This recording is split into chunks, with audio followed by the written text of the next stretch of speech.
My name is Emily and welcome back to my channel. I want to talk about some recent psychology books that I've read. Actually, I've listened to. I got them on my Audible app. Usually on Audible I only want to listen to fiction, but I tried listening to nonfiction this month and I ended up listening to two different books. The first one was First Rate Madness by Nassir Ghaemi. And I know that I am not saying that right. I apologize. And the second one is An Unquiet Mind, a Memoir of Moods and Madness by Redfield Jamison. And I really enjoyed both of these books.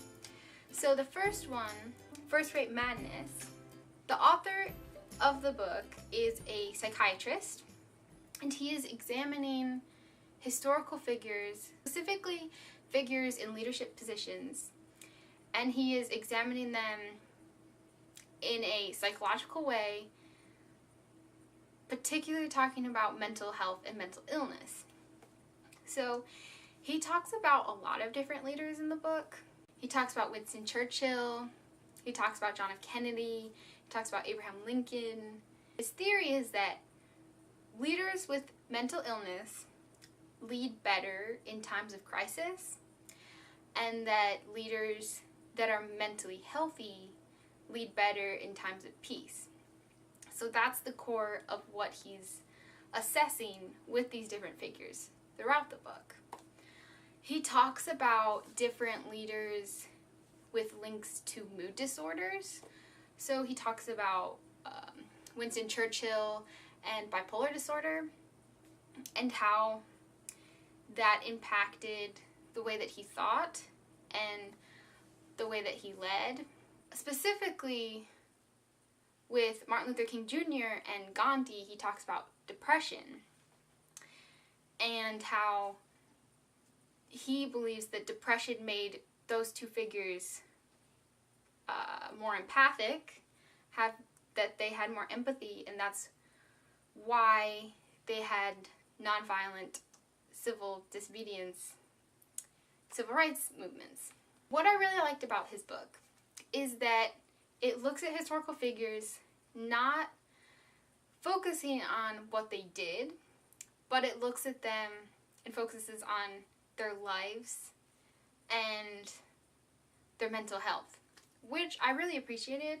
I think that in history, when you study, particularly in school, because you don't have a lot of time to study things, you tend to study, well, this is this guy and this is what he did. And you don't put as much emphasis on who the person was and how who someone is impacts what they do. So that's why I really like this book. He talks about how different mental illness is linked to creativity or empathy or resiliency, and how some of the leaders that he mentions in his book exhibit those traits, and that those traits help them be better leaders.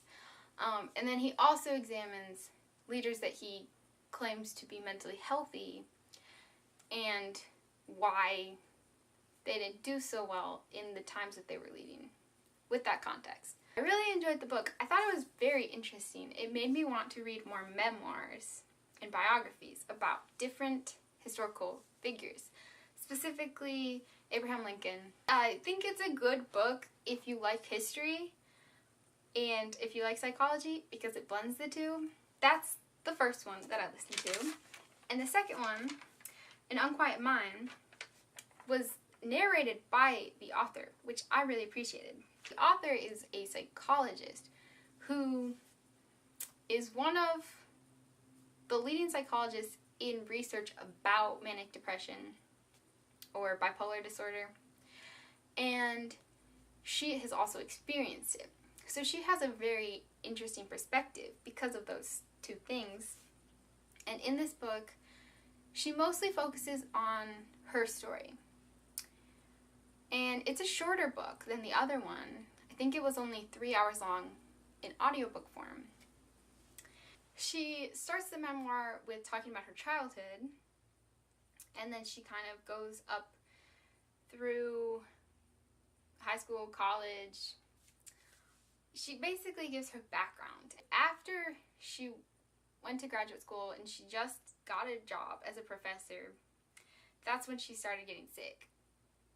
And I really liked the way that she wrote her experiences. There's something kind of,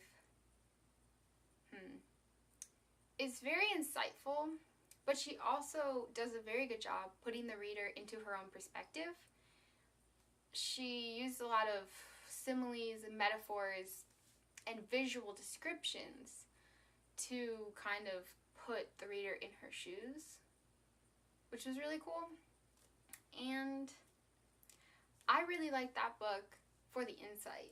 Less emphasis on what manic depression is, and there's more emphasis on her personal experience, her treatment. And I think having